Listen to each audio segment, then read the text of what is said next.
السلام عليكم ورحمة الله وبركاته. إن الحمد لله نحمده ونستعينه ونستغفره ونعوذ بالله من شرور أنفسنا وسيئات أعمالنا.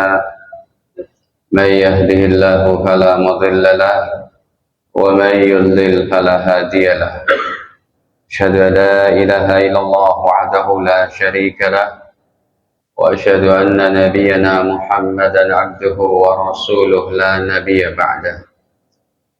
اللهم صل وسلم على نبينا محمد وعلى آله وصحبه ومن تبعهم بإحسان إلى يوم القيامة. أما بعد. قال الله تعالى في القرآن الكريم: يا أيها الذين آمنوا اتقوا الله حق تقاته ولا تموتن إلا وأنتم مسلمون. Alhamdulillah, para jemaah yang dirahmati Allah Ta'ala, puji syukur kepadanya yang patut kita panjatkan atas segala limpahan nikmatnya kepada kita, terutama sekali nikmat iman, Islam, dan sehat afiat. Orang-orang yang senantiasa habis waktunya dalam ketaatan kepada Allah, dalam beribadah kepada Allah, dalam mensyiarkan agama Allah, maka ini adalah orang-orang pilihan Allah di tengah-tengah ahli batil yang berusaha senantiasa mereka istiqomah dalam mengajak kesesatan, bahkan 24 jam propaganda kesesatan mereka lancarkan. Siang ini mungkin kita hanya 50 menit, 60 menit ke depan dalam rangka kita mensyiarkan agama Allah, dalam rangka kita membacakan ayat-ayat Allah serta hadis-hadis Nabi mulia Nabi Muhammad SAW. Tema kita lanjutan dari beberapa bulan lalu, yaitu 70 dosa besar. Statement pertamanya begini, bahwa agama kita tidak akan sempurna tanpa mengetahui dan menjauhi dosa-dosa besar. Karena sempurnanya agama hanya ada dua. Yang pertama, menjalankan perintah. Yang kedua, menjauhi larangan. Bahkan ada seseorang dalam hadis Nabi yang dia sibuk dengan amal soleh saja, sibuk dengan sholat, puasa, zakat, tapi tidak mengindahkan dari yang diharamkan oleh Allah, maka neraka lebih utama untuk orang ini, kata Rasul. Ya, dalam hadisnya Nabi katakan bahwa ma nabata syai'un min haram, tidaklah tumbuh satu daging dalam tubuh seseorang, maka kata Rasul fannaru aula bihi. Padahal orang ini sholat, orang ini puasa, tapi dia tidak mengindahkan dari yang diharamkan.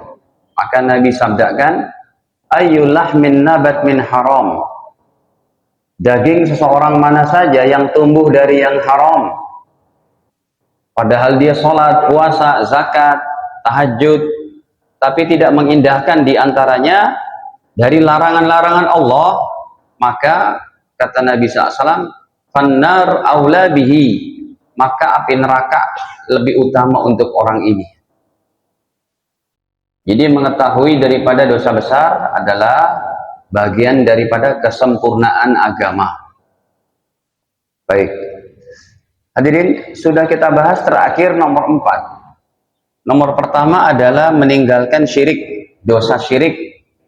Syirik itu menyekutukan Allah dengan Tuhan yang lain, dan ini tidak ada ampunan sama sekali.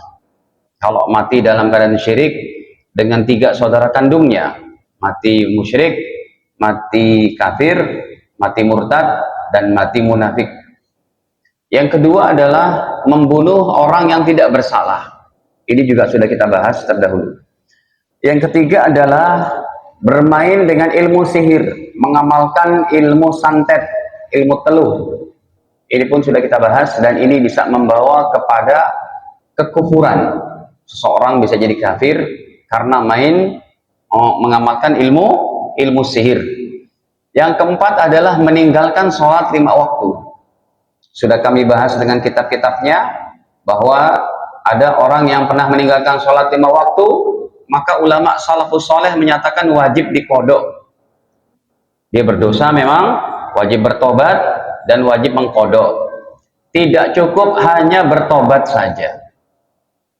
Hadirin, kita masuk nomor 5 sekarang.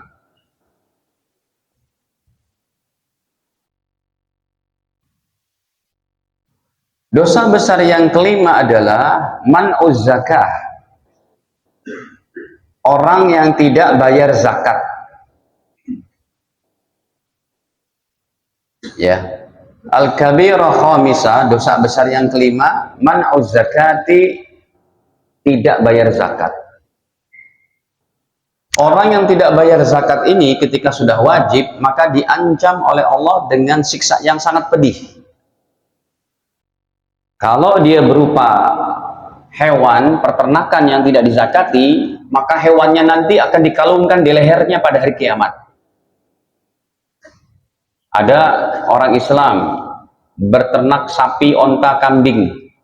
Sapi ontanya udah di atas 25 ekor, maka wajib zakatnya 1 ekor. Ya, zakatnya 1 ekor. Lalu 1 ekor itu nggak dikeluarkan, itu kata Allah di hari kiamat akan dikalungkan dia. Ini ayatnya pada Ali Imran 180. La yahsabanna alladhina yabkhaluna bima atahumullahu min fadlih. Jangan sekali-kali mereka menyangka, yaitu orang-orang yang pelit, orang-orang yang kikir, orang-orang yang tidak berzakat, bima atahumullahu min fadlih, yang mana Allah sudah berikan harta kepada mereka, bal huwa khairal lahum. Jangan sekali mereka menyangka itu adalah baik, bal huwa syarrul lahum, akan tetapi itu sangat buruk bagi mereka nanti di akhirat. Kenapa? Sayutawwaquna ma bakhilu bihi yaumal qiyamah, akan dikalungkan hewan-hewan tadi yang tidak dizakati di lehernya pada hari kiamat. Bayangin Pak, jangankan onta, sapi, kambing aja taruh di leher kita nggak kuat, dikalungkan begitu. Apalagi sapi dan onta. Ini kalau berupa harta yang tidak dizakati peternakan. Tapi kalau emas, perak, harta-harta yang lainnya, ada lagi ancamannya di dalam surat At-Taubah pada ayat 34-35. Satu-satunya ancaman api neraka yang berbunyi setrika. Orang Islam yang tidak keluarkan zakat akan disetrika badannya itu. Jidatnya, lambungnya, dan punggungnya. Coba kita lihat ayatnya. Dari ayat 34-nya, walladzina yaknizuna adh-dhahaba wal fiddah, dan orang-orang yang menimbun emas dan peraknya, wala yunfiquna fi sabilillah, yang mereka tidak menginfakkannya di jalan Allah, tidak mengeluarkan zakatnya, fabashirhum bi'adzabin alim, beri kabar gembira untuk mereka akan siksa yang sangat pedih. Apa siksaannya? Yauma yuhma 'alaiha fi nari jahannam, pada hari itu harta yang tidak dikeluarkan akan dipanaskan di api neraka jahanam. Anda punya 1 miliar, masuk 1 tahun, wajib keluar 2,5%-nya, yaitu 25 juta. 25 jutanya apabila tidak dizakati, Anda makan, Anda pakai untuk keperluan, itu akan dipanaskan di api neraka. Fatuqwa biha jibahuhum, maka disetrikalah jidatnya, keningnya, wajunubuhum, dan lambungnya disetrika. Satu-satunya ancaman dalam Al-Quran tentang setrikaan ini dia bagi orang Islam yang tidak keluarkan zakat. Wazuhuruhum, serta punggungnya, sambil Allah berfirman, hadza ma kanastum li anfusikum, ini loh harta yang kamu simpan-simpan tidak dikeluarkan zakatnya. Fadzuqu, rasakan, kata Allah, ma kuntum taknizun, dari apa harta yang kalian simpan-simpan. Para jamaah dirahmati Allah. Jadi di setiap harta yang Anda dapati di situ ada perintah Allah, Pak. Jangan dilalaikan. Ya. Maka zakat itu diantaranya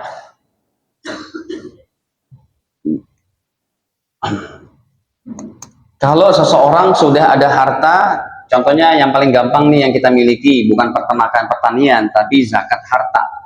Katakanlah zakat mal, ya itu kalau nilainya ada dari nilai emas murni senilai 85 gram emas murni. 85 gram emas murni masuk 1 tahun, ini adalah nantinya wajib zakat.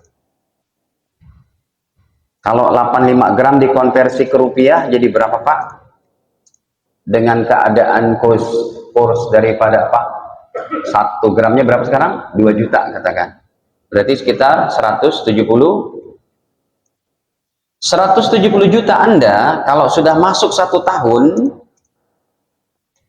ini adalah wajib 2,5%.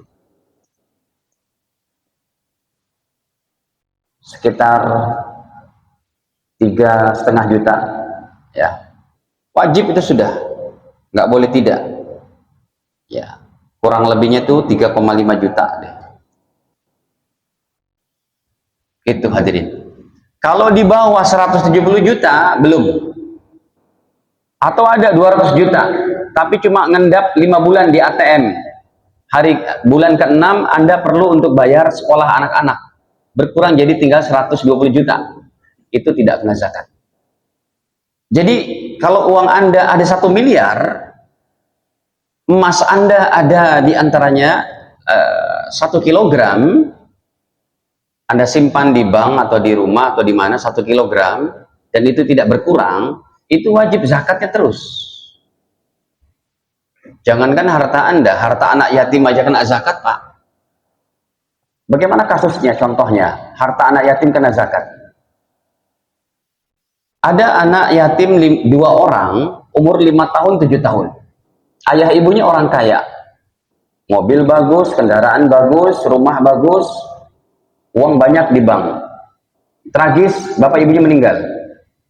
2 anak ini hartanya dijaga oleh tante, om, dan keluarga besarnya. Ternyata didapati ATM ayah ibunya itu jumlahnya 10 miliar. Itu 10 miliar kena zakat, harta anak yatim. Atau ibu si yatim punya emas banyak, invest emas sampai sekian kilogram, itu kena zakat. Siapa yang keluarkan zakatnya? Yaitu yang menjaga harta anak yatim tadi. Nah, makanya carilah kondisi-kondisi atau investasi yang nanti menyelamatkan harta anak yatim, supaya kan usia 5 tahun 7 tahun tadi, kalau menuju dewasa usia 20 tahun kan masih belasan tahun tuh, masih 20 tahun lagi katakan untuk diserahkan hartanya. Maka bisa tidak dengan cara apa diinvest supaya dia tidak kena zakat? Katakanlah beli rumah, beli tanah, beli properti kayak begitu. Karena tanah rumah tidak kena zakat. Baik. Hadirin. Nah, ini yang dibawakan oleh Imam Zahabi rahimahullah. Bahkan dalam ayat yang lain beliau katakan, Allah berfirman, wa wailul lil musyrikin. Celakalah bagi orang-orang musyrik. Alladzina yu'tuna zakah, mereka yang tidak mengeluarkan zakatnya. Fasammahumul musyrikin. Allah kasih nama mereka, orang-orang Islam yang tidak keluar zakat adalah orang-orang musyrik. Orang musyrik dipersamakan tuh, karena mereka nggak bayar zakat. Orang Islam yang malas bayar zakat seperti itu juga. Baik. Nah hadirin, sekarang kita sebutkan jenis-jenis daripada zakat itu sendiri. Ya, yang pertama yang paling gampangnya itu tadi ya, zakat emas ataupun zakat mal. Ya. Zakat mal ini kalau sudah ada harga 85 gram emas yang tadi sudah kita tuliskan. Kalau harta berarti sekitar 170 juta ke atas dan sudah masuk 1 1 tahun. Yang kedua hadirin, zakat yang paling gampang. Seumpamanya Allah mewajibkan kita setiap bulan, insya Allah kita mampu Pak. Zakat apa? Zakat fitrah. Setahun sekali cuma berapa Pak? 3,5 liter. Seumpamanya Allah wajibkan pun setiap bulan, tidak terlalu susah. Ini yang kedua, zakat fitrah atau zakat fitri boleh juga. Ya, totalnya ini jumlahnya adalah 3,5 liter. Yang ketiga hadirin, zakat niaga. Zakat niaga itu kalau modalnya sudah sampai 85 gram emas ke atas. Anda punya toko elektronik, modalnya 0,5 miliar, kena zakat itu. Apa yang dizakati? Ustadz, saya punya toko elektronik, karyawan ada 2. Contoh, ada kulkas, ada microwave, ada LED, ya semacam itu. Ada blender, ada macam-macam. Kemudian, masuk 1 tahun, kalau memang dari profit dan keuntungannya tidak ada Pak, tiap bulan dapatnya 50 juta perputaran uangnya. Pokoknya tiap bulan dapat 50, habis aja. Habis untuk apa? Untuk bayar karyawan 2 orang, katakanlah UMR 5 juta, udah 10 juta. Tinggal 40 juta. Dia punya anak 5, bayaran sekolah anak-anak gini, belanja uang, banjar ini, bayar itu macam-macam. Pokoknya tidak mengendap 50 juta. Nah, akhir tahun tuh kalau memang tidak ada untungnya ini, nggak usah dihitung. Yang dihitung dari apa? Benda-bendanya itu yang dari harga belinya. Kulkas, berapa harga belinya? Kulkas yang 8 pintu, 8 pintu ada nggak? Kulkas yang 2 pintu atau 4 pintu gitu ya. Kulkas, berapa harganya? 5 juta. Jangan harga jual, harga beli. Ya, bukan harga jual, tapi harga beli. Kulkas dihitung semua masih ada nih. Kulkas ada berapa unit? 10 unit. LED berapa unit? 10 unit. Terus kulkas setrikaan ini macam-macam ada berapa unit? Dihitung semua, ternyata ada 1 miliar. Keluarkan zakatnya 25 juta berarti. Kalau dari keuntungan tidak, keuntungan tiap bulan itu Pak. Nggak ada zakat tiap bulan. Nanti kita bahas zakat profesi juga. Ya, kerancuan penghitungan zakat profesi. Tapi yang jelas hadisnya juga nggak ada. Itu nanti terakhir. Nah, ini kalau Anda punya bisnis apa, Anda kerja di sini, tapi Anda punya modal tuh, Anda suruh karyawan yang menjalankan toko Anda itu, maka hitungan seperti itu. Tapi kalau modalnya di bawah emas 85 gram, kayak saya jual nasi uduk Pak, modal 5 juta, itu mah nggak kena zakat. Ya, nasi uduk juga nggak ada properti ininya, barang sisa paling meja, piring kayak gitu. Itu kan nggak dijual. Benda-benda yang benda-benda yang tidak keluar masuk untuk didagangkan. Baik. Yang keempat adalah zakat tani. Nah, kalau tani ini berat Pak. Ya. Tani itu kalau panennya hasilnya itu sudah sampai 5 ausak. 5 ausak ini sekitar 800 kg, belum sampai 1 ton. Atau kalau mau dibulatkan 1 ton ya boleh juga, tapi yang terbaiknya lebih hati-hati 800 kg. Ini seumpamanya tidak mengeluarkan biaya, airnya tidak mengeluarkan biaya, nggak ada pupuknya, nggak kena pajaknya juga, maka kenanya tinggi banget nih, 10%. Emang nyesek tuh jadi petani Pak. Kan keluarga saya di Jawa Timur petani itu, tapi ibu kita tetap mengeluarkan zakat. Nyesek memang. Lalu kita bilang, ibu keluar biaya nggak? Keluar, untuk bayar apanya tuh? 1 orangnya sehari 15.000 kita bayar, makan udah dari kita. Apa tuh? Yang ngarit, yang ininya tuh orang desa Pak. Dia bekerja, dia bukan petani, tapi bekerja sama kita. Karena ibu mertua sudah nggak ada anak laki-lakinya lagi, akhirnya dia sewa orang kampung. Nah, sehari itu ada pekerjaannya 10 orang, bayar orang itu, belum lagi sertifikat tanahnya itu dipajakin terus, belum lagi ketika musim tidak ada hujan, lalu kita beli diesel, kita tarik dari air tanah, ya, pakai diesel, pakai solar, itu keluar biaya. Nah, bila keluar biaya, Berarti ini bukan berapa? Bukan 10% lagi, tapi 5%. Nah, lebih ringan. Ingatkan kepada keluarga kita di kampung yang punya pertanian ini, Pak. Terutama makanan pokok ya. Kalau singkong bukan makanan pokok kita, maka singkong nggak kena. Ustadz, saya punya Ustadz di kampung 10 hektar. Apa? Kebun apa? Kebun durian montong Ustadz. Wah, kalau panen tuh bisa 3 miliar untungnya. Nggak kena zakat. Karena bukan makanan pokok. Lalu tetap kena zakatnya dari mana? Antum paham nggak? Antum punya perkebunan durian montong katakan. Tiap sekali panen itu, setahun sekali panen 3 miliar. Mahal tuh Pak. Ya. Atau katakanlah musangking yang satu biji aja tuh bisa 1,2 juta. Baik. Ketika Anda punya untung setahunnya 3M, itu kena zakatnya dari mana? Enggak dari pertanian, tapi dari zakat malnya. Kalau 3 miliar tadi ditaruh di bank atau di deposit, berlaku 1 tahun, di situ kena 2,5%. Tapi kalau dari 3 miliar itu habis, untuk beli ini, beli itu habis, ya udah nggak kena zakat. Yang kelima, contohnya zakat ternak. Zakat ternak ini, kalau kambing, ya 40 kambing sudah wajib 1 kambing zakatnya. Nanti kalau onta dan sapi, kerbau gitu, ini kalau sudah sampai berapa? 25 ekor, maka keluarnya 1 ekor zakatnya. Gitu. Pak Ustadz, saya punya ternak Ustadz, modalnya besar, ayam petelur. Ayam petelur saya punya modal sampai 1,5 M. Ya, karena untuk buat apanya tuh? Buat kandangnya aja tuh Masya Allah. Antum tahu nggak modal kayak gitu mahal tuh Pak. Atau kalau kita mau mulai ayamnya cuma 1.000 ekor aja deh, ayam petelur. Ya. Dan itu tidak kena Pak, karena tidak ada ternak ayam itu tidak kena. Anda punya ternak mujair atau ikan lele, itu nggak kena zakat. Tapi kena zakat dari apa? Setelah Anda jual, hasilnya dapat, uangnya mengendap selama 1 tahun, dan di atas harga emas berapa?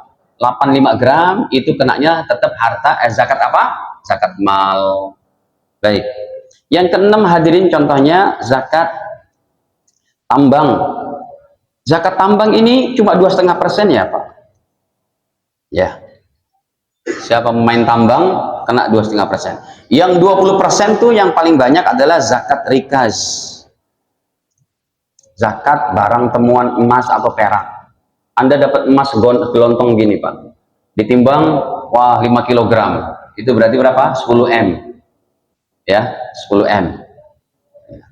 Temuan emas dan lain-lain, maka ini kenanya 20%. Emas perak maksudnya kok, dan lain-lain sih. Ini berat 20%. Jadi kalau Anda dapat 10 miliar, tapi biasanya kalau kita serahkan ini ke deteksi sama negara, diambil negara ya. Ambil negara. Tapi kalau Anda jual nggak ketahuan semuanya, udah itu keluarkan 20%. Yang kedelapan adalah zakat profesi. Hadirin, zakat profesi ini ulama 4 madhab salafus soleh, hukum dari fatwa mereka tidak wajib. Kenapa? Tidak ada dalilnya. Padahal pada zaman Nabi sudah ada profesi tukang sewa pemetikan korma, profesi tukang cukur, profesi tukang bekam, profesi tukang apa itu, tabib, dokter pada zaman itu, ya. Itu Rasulullah SAW tidak minta langsung untuk zakat profesinya. Zakat profesi ini setelah kami telusuri, itu adalah hasil dari ijtihad ulama kontemporer. Dr. Yusuf Qaradawi, seorang ulama di Mesir yang meninggal di Qatar kemarin, itu dari hasil disertasi S3 beliau. Beliau beristihad dengan dikiaskan, dianalogikan dengan dalil dari zakat perdagangan. Ya, jadi zakat profesi. Tapi yang jelas itu tidak wajib karena tidak ada hadisnya. Ustadz, saya punya gaji 15 juta. secara bruto langsung saya keluarkan 2,5%. Terserah Anda. Yang jelas itu tidak wajib. Kalau Anda mau keluarkan itu hukumnya apa? Sunnah. Lagian kalau mau dihitung zakat profesi, hadirin, cara ngitungnya tuh begini. Kalau mau dikeluarkan setiap bulannya zakat profesi, berarti rata-rata gaji Anda itu secara netonya itu bukan bruto, ya. Itu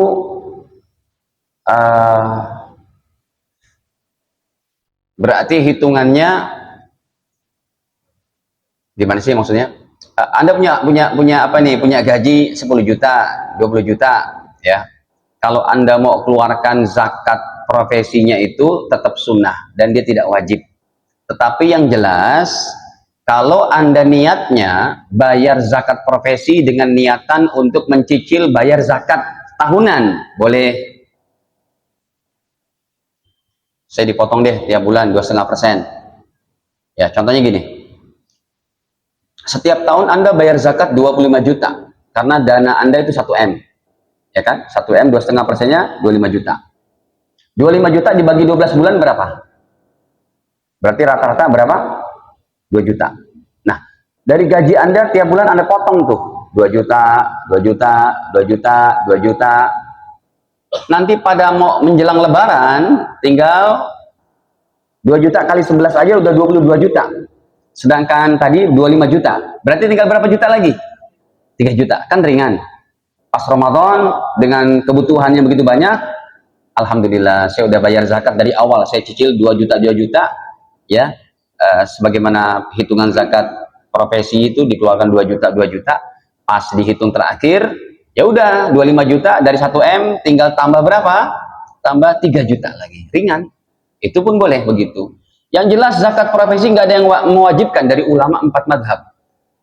Jadi kalau Anda mau melakukan zakat profesi, silakan saja. Sunnah muakkadah tetap baik. Tapi ingat, jangan melalaikan zakat apa? Malnya setiap tahun. Jadi kalau itu nanti mau dikonversi akhir tahun, mau direkap maksudnya, mau direkap 1 tahun dari zakat yang saya keluarkan tiap bulan untuk bayar zakat tahunan, silakan. Salahnya begini Pak, zakat profesi itu. Di satu perusahaan, karyawan yang gaji hanya UMR dipukul rata keputusan daripada manajer dan head manager yang lainnya, setiap karyawan wajib 2,5%. Ini zolim. Gaji UMR, rumah masih ngontrak, anak 5. Berarti dia fakir miskin tuh Pak. Gaji 5 juta dikurang 2,5%, sekalipun nominalnya cuma berapa itu? Katakanlah 100-200 ribu, tapi tetap nggak boleh, dia orang miskin udah dikenakan zakat. Ini juga sisi gelap dari perpajakan. Sebenarnya kalau perpajakan itu tidak terlalu zolim, ya maksudnya sisi gelapnya gitu Pak. Kalau kita niatkan untuk pembangunan negara, silakan, asal jangan dikorup gitu kan. Makanya Pak Pur nih bagus banget nih. Ya, beliau secara berani menyatakan saya akan kejar terus tuh siapa yang ngumpetin uang lah, beginilah, pemasukan daripada thrifting atau pakaian bekas yang ilegal lah, itu kan merugikan negara semua. Nah hadirin, contohnya begini, sisi gelap pajak itu apa? Karyawan tadi yang UMR gaji, anak 5, rumah masih ngontrak, dia beli motor Beat Pak, Beat yang baru, masih ngredit. Saya tanya sama antum, kena pajak nggak? Itu orang miskin, itu sisi gelapnya. Makanya negara-negara yang maju dan barokah, itu rata-rata rakyatnya nggak kena pajak. Makanya kalau kita bayar pajak, niatkan untuk apa? Membangun negara, bukan untuk memperkaya para pejabat gitu. Hadirin, Anda pernah diskusi dengan karyawan di Dubai atau di UAE, di Qatar atau di Brunei? Pernah ngomong begitu? Pernah bicara langsung? Untuk mengetahui data ini, mereka nggak ada pajak. Bahkan orang-orang Barat Pak kerja di Dubai itu senang mereka. Ya, mereka tidak mengambil pajak dari saya. Kenapa? Mereka bilang this your money. Ada kena pajak tapi sedikit. Kalau di Amerika, di Eropa Anda kerja bisa 35%, 40% kena pajaknya. Coba aja di googling. Baik, tapi saya bukan menolak masalah pajak ya Pak, bukan. Maksudnya sisi gelapnya kayak begitu. Tapi kalau kita niatkan membayar pajak, nanti ada pajak di sini kita bahas gitu ya. Makanya Majelis Ulama kan tidak pernah mengeluarkan fatwa itu selama kita niatnya untuk membangun bersama-sama. Makanya Jangan sampai uang dari rakyat itu dipakai secara brutal, ya, yang nggak penting. Di sana masih ada kemiskinan, apa tuh rumah-rumah warga masih reot, kemudian sekolah, jembatan-jembatan untuk menuju sekolah masih rusak. Lalu kita pentingkan yang bukan sekunder, bukan yang primer, malah sekunder. Ini kan salah kaprah. Ya udahlah, saya nggak lanjutin tuh. Ini udah ngomong nih. Baik, hadirin, sudah itu zakat profesi. Jadi kita harus berhati-hati, Pak. Saya kasih tahu statement aneh nih, Pak. Agak unik lah. Ustadz, saya yang kerja, saya yang berbisnis. Tapi kenapa? Saya katakan gini, di setiap harta Anda yang udah di atas 170 juta, demi Allah, 2,5%-nya tiap tahun milik orang lain. Milik 8 orang. Bapak Anda punya 1M, demi Allah 25 jutanya itu tahun depan, bulan Ramadan tahun depan, itu 25 jutanya milik orang lain. Anda punya 500 juta, tahun depan, Pak, masuk 1 tahun, 2,5% milik orang lain. Kalau tidak, ancamannya tadi, dijadikan setrika. Nah, kita berikan kepada siapa? Di antaranya masih surat At-Taubah, kalau ini ayat 34, 35-nya, kita naik ayat ke-60-nya tuh. Innamas shadaqatu lil fuqara. Sesungguhnya sedekah yang wajib, sedekah di sini artinya sedekah yang wajib. Lil fuqara, 1 untuk fakir, wal masakin, 2 untuk orang miskin, wal amilina 'alaiha, untuk petugas zakat, ya, yang dilantik oleh negara, wal muallafah qulubuhum, dan untuk orang yang baru masuk Islam, wa fir riqab, untuk hamba sahaya yang kelima, wal gharimin, untuk punya orang Islam yang punya hutang, wa fi sabilillah, dan untuk orang yang berjuang di jalan Allah, wa ibnis sabil, yang ke-8 untuk musafir. Tapi kalau kita yang paling gampang, paling tidak fuqara dan masakin, fakir dan miskin. Apa definisi fakir miskin, hadirin? Jadi fakir miskin bisa dibedakan dari definisi, bukan dari definisi deh, dari contoh. Dari contoh. Fakir sehari-harinya dia perlu dana 10, tapi yang dia dapat cuma 5. Kalau miskin, sehari dia perlu biaya hidupnya 10, tapi yang dia dapat 7. Berarti fakir sama miskin lebih buruk mana keadaannya? Fakir. Makanya Rasul minta kemiskinan tapi menghindar dari kefakiran. Ya, apa itu? Allahumma inni a'udzubika minal faqr. Itu kan doa Nabi. Saya berlindung daripada kefakiran, tapi beliau minta jadikan orang miskin. Tapi sekalipun Nabi tidak miskin, karena apa yang beliau minta langsung dijabah oleh Allah. Nabi tidak miskin, cuma beliau memang ingin hidup sederhana. Sehari makan, sehari kenyang. Sehari makan bersyukur, sehari lapar bersabar. Gitu ya. Buktinya apa? Tahun 10 Hijriah Rasulullah berkurban dengan 100 onta. Dan Rasul punya kendaraan 3, Pak. Kendaraan yang untuk keliling-keliling Masjid Nabawi itu namanya keledai. Kendaraan yang untuk berangkat sejarah Gunung Uhud 15-20 km pakainya kuda. Kendaraan untuk haji dan umroh ke Mekah pakainya apa? Onta. Kalau kita analogikan dengan sekarang,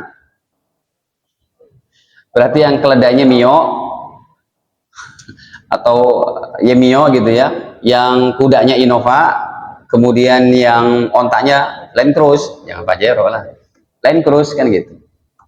Rasul ada 3 kendaraan.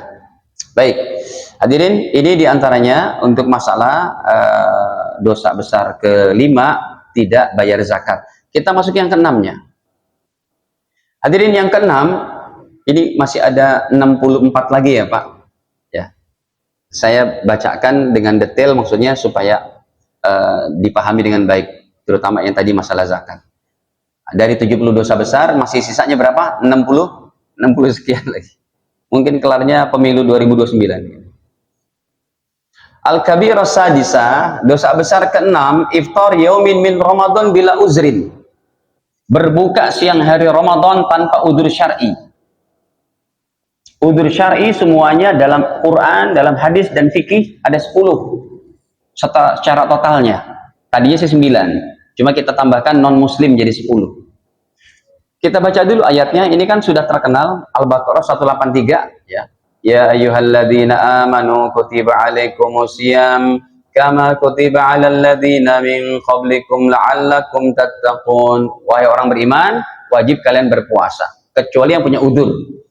Orang yang tidak ada udzur lalu dia membatalkan puasanya, apa kata Rasul dalam hadis Bukhari? Nabi bersabda, ini ancamannya. Man aftara yauman min Ramadan bila uzrin. Siapa yang tidak puasa Ramadan siang hari tanpa uzur, lam yaqdihi siyamad dahri, maka tidak bisa dia mengkodok seumur hidup. Wa in shamahu, seumpamanya dia memuasainya. Satu hari nggak bisa dibayar seumur hidup.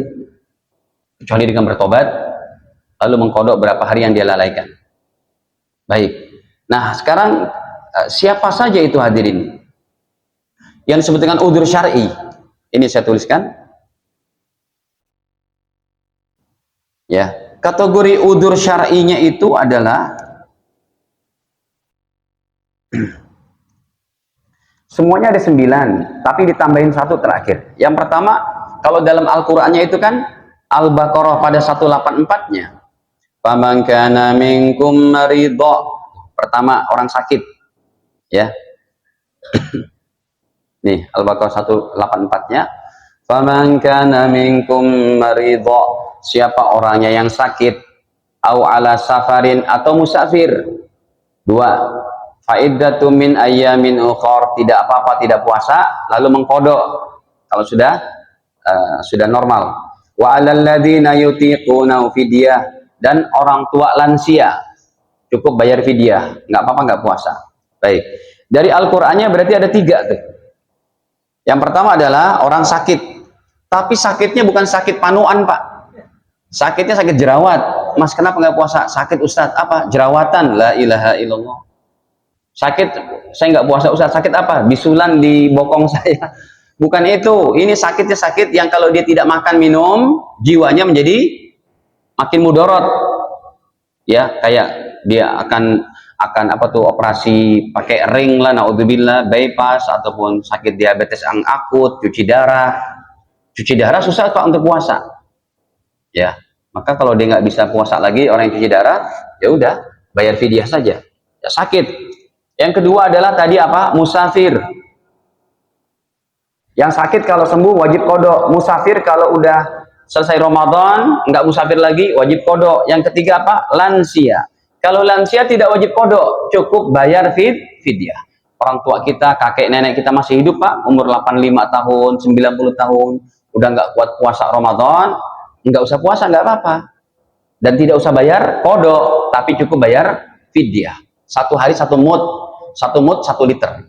Nggak berat kok. Kalau orang tua kita nggak puasa aja sebulan, cuma 30 liter Pak.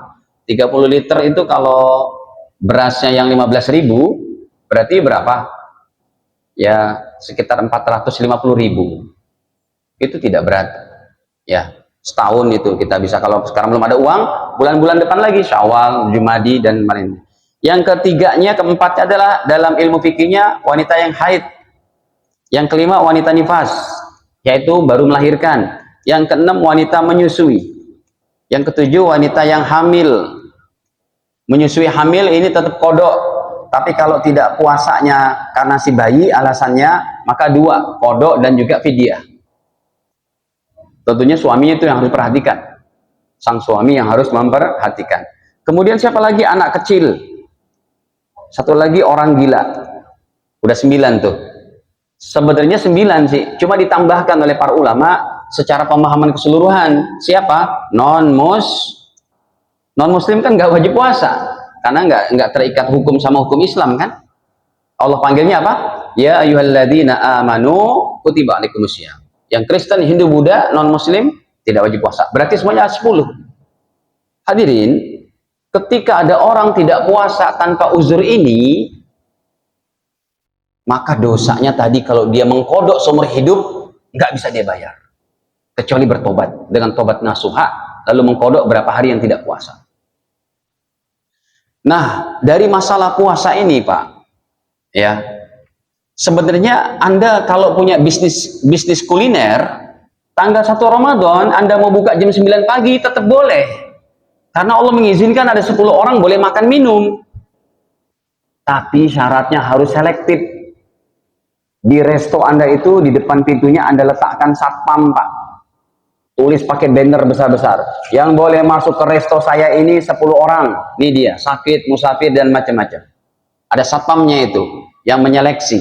Datanglah satu orang, Mas, Anda apa kategorinya? Pak, saya dari Jawa Timur sedang musafir, monggo masuk. Yang kedua, Mbak, Anda kategorinya apa? Maaf Pak, saya non muslim, non muslimah. Oh ya silakan. Sekalian dikasih apa tuh? Jendelanya biar nggak kelihatan. Biasanya kan pakai apa? Pakai tirai. Yang ketiga datang, Mas, Anda kategorinya apa? Saya orang gila Pak. Orang gila kok ngaku? Ini berarti kasus ini kayak begini. Nggak bisa. Jadi kalau Anda selektif, halal. Tapi kalau tidak selektif, inilah yang terjadi di pemandangan-pemandangan warteg-warteg pinggir jalan itu Pak. Cukup dengan pakai apa? Bukan banner, pakai apa? Hijab, pakai sekedar kain batik gitu atau apa, kain partai gitu ya. Entah diambil dari mana itu kain, ditutup. Yang parkir itu tukang gojek, tukang taksi, innalillahi wa inna ilaihi raji'un. Itu harta yang didapati tidak halal karena bekerja sama dalam kemaksiatan. Hadirin, kalau masalah puasa ini hadisnya jelas. Kita sebagai anak boleh memuasai kodok puasa ibu bapak kita. Kalau ini tidak ada perbedaan pendapat para ulama, secara mayoritas mengkodok si mayit, hutang puasa mayit boleh. Nanti ada perbedaan pendapatnya masalah sholat. Tapi secara all in, semuanya itu ada fatwanya. Sekalipun kita mau menghadiahkan pahala haji, umroh, bacaan Quran, sedekah uang, boleh semuanya. Secara all innya begitu. Makanya tidak layak kalau ada orang yang berkata, oh kirim Fatihah itu bid'ah. Ini berarti nggak ngaji 4 madhab. Ini ustadz kayak begini pemecah belah nantinya. Jelaskanlah, oh madhab ini boleh, yang ini tidak. Silakan, nggak usah diributkan. Kan begitu. Tapi hari ini berbeda Pak. Yang saya ikuti pengajian-pengajian sekelompok orang ini, mudah sekali menyalahkan umat Islam yang lain. Ini salah, ini bid'ah. Kayak surga milik dia sendiri aja Pak. Insya Allah kalau pembahasan dosa besar selesai, saya akan membawakan tema Pak, yang berseri juga, mungkin sampai 50 kali serinya itu. Judulnya adalah amalan sunnah yang dianggap bid'ah. Tapi kalau mau dimulai bulan depan pun nggak apa-apa. Udah saya siapin dalilnya tuh. Ya, masalah kunut bid'ah lah, hadiah pahala ini bid'ah, doa setelah. Nggak layak kayak begitu, jangan. Berlembutlah sama umat Islam. Dalil masing-masing punya, ulama masing-masing punya apa? Punya dalil, punya hujah. Bersatulah umat Islam. Baik, hadirin, ini yang saya maksudkan tadi, hadisnya langsung dari Nabi SAW. Sangat mudah kita cari itu. Dalam Sahih Bukhari aja, ada seorang laki-laki, ya Rasul, ibu saya punya hutang puasa sebulan, saya mau kodoin, boleh nggak? Karena ibu punya hutang puasa. Menghadiahkan pahala untuk mayit. Nomornya 1852. Nih, dalam Sahih Bukhari-nya. Dari sahabatnya Abu Hurairah radhiyallahu anhu, beliau berkata bahwa ja'a rajulun ilan nabi, atau dari Ibnu Abbas, ja'a rajulun ilan nabi, telah datang seseorang kepada Rasul, faqala, dan ia bertanya, ya Rasulullah, wahai Rasul, inna ummi matat, sesungguhnya ibuku meninggal dunia, ibuku mati, meninggal dunia, wa alaiha shaumu syahrin, dan beliau punya hutang puasa sebulan. Pertanyaan anaknya, afa aqdihi anha, boleh tidak saya mengkodoknya? Qala, Nabi menjawab, na'am. Apa arti na'am? Silakan.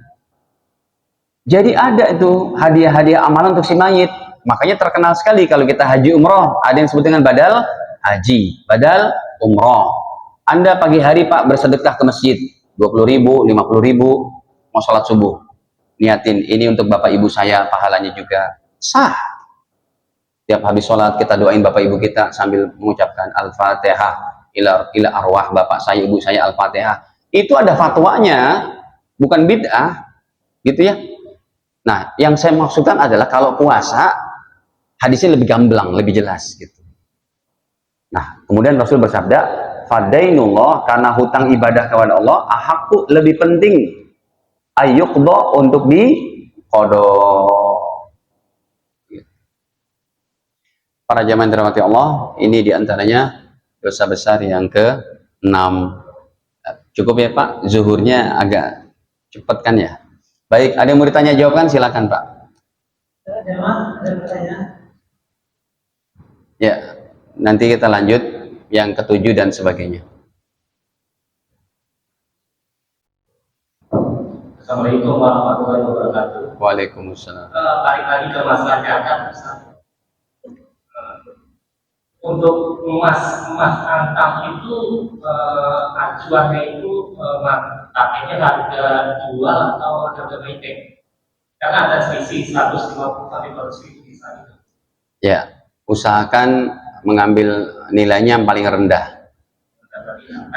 Ya.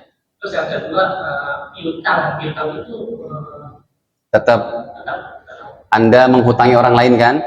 ya, Anda menghutangi si A 1 miliar, itu belum dibayar, tapi sudah masuk 1 tahun, Anda tetap kena zakat 25 juta, Pak. Karena itu uang Anda di sana itu. Hah? Yang hutang nggak bayar, pentung kepalanya. Hutang nggak bayar, nggak masuk surga tuh. Pak, saya bilang pentung kepalanya masih mending tuh. Karena Rasul katakan nggak masuk surga. Maksudnya diingetin, Pak, ini hutang bayar. Hadirin, saya tampilkan hadisnya, Sahih Muslim.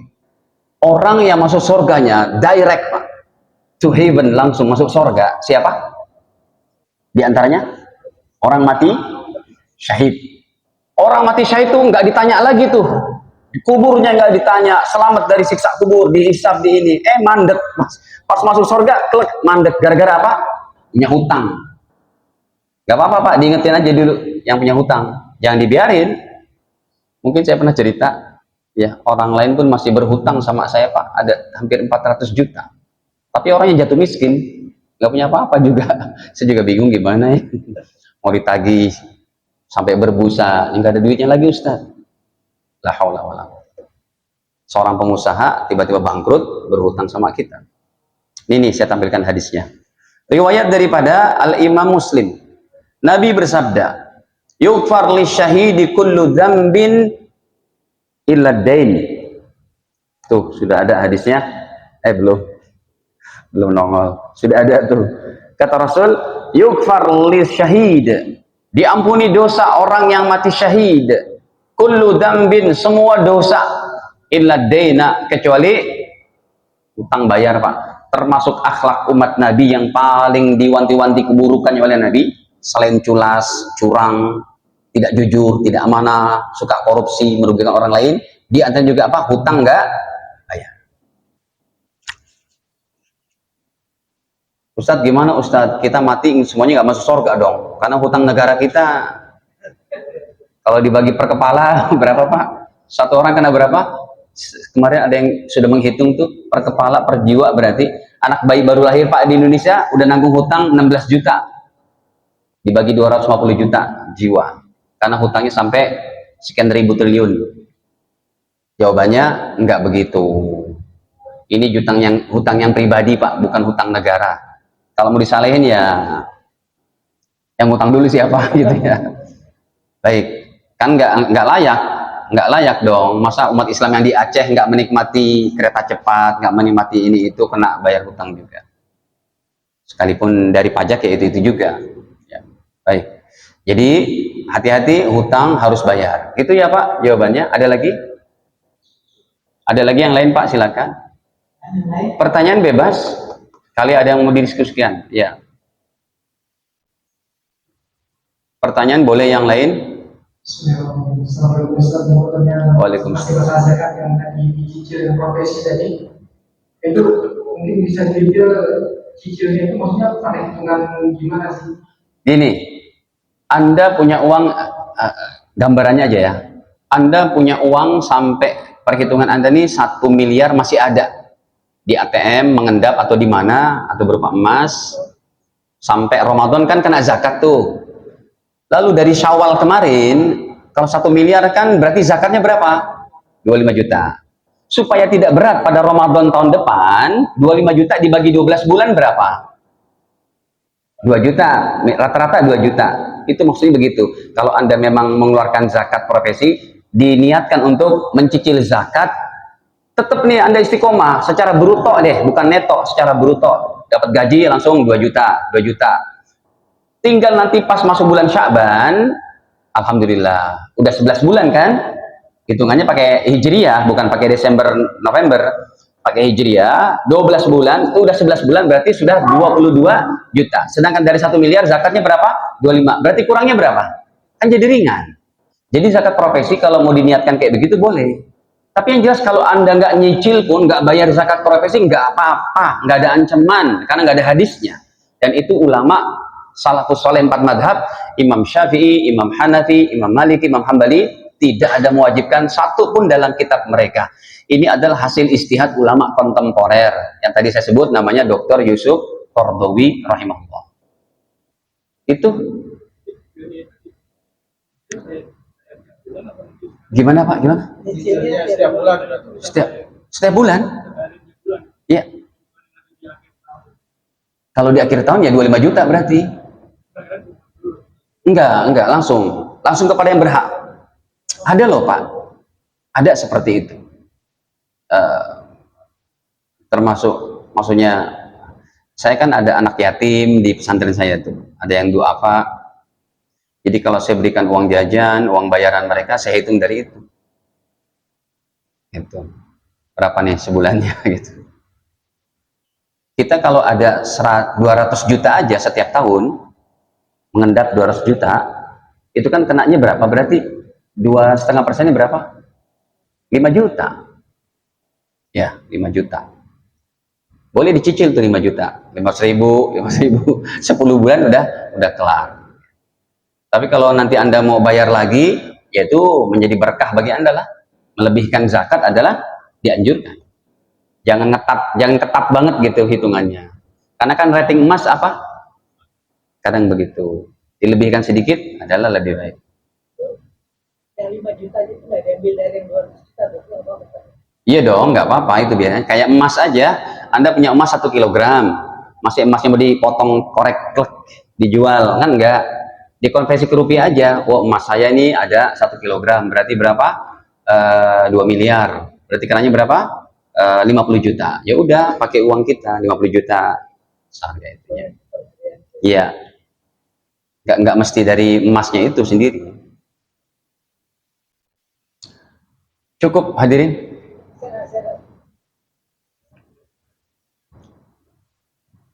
Assalamualaikum Ustaz. Ya, waalaikumsalam. Ada dua pertanyaan Ustaz. Pertama, kalau misalnya kita punya aset besar, kemudian kita sewakan, apa itu berdasarkan Aset apa? rumah? Iya. Ini sebentar, yang masalah kontrakan dulu ya. Kontrakan berarti. Masalah kontrakan ini secara detail hadisnya tidak ada dari Nabi. Ini termasuk dianalogikan kepada zakat yang lain, tapi tetap nggak masuk hitungannya. Contoh gini Pak, kebanyakan orang yang menginikan untuk zakat kontrakan itu diikutsertakan dari zakat niaga. Saya bilang Anda berani bertanggung jawab. Gini loh, Anda punya katakan 10 pintu, ya, satu pintunya tiap bulan dapat 1 juta.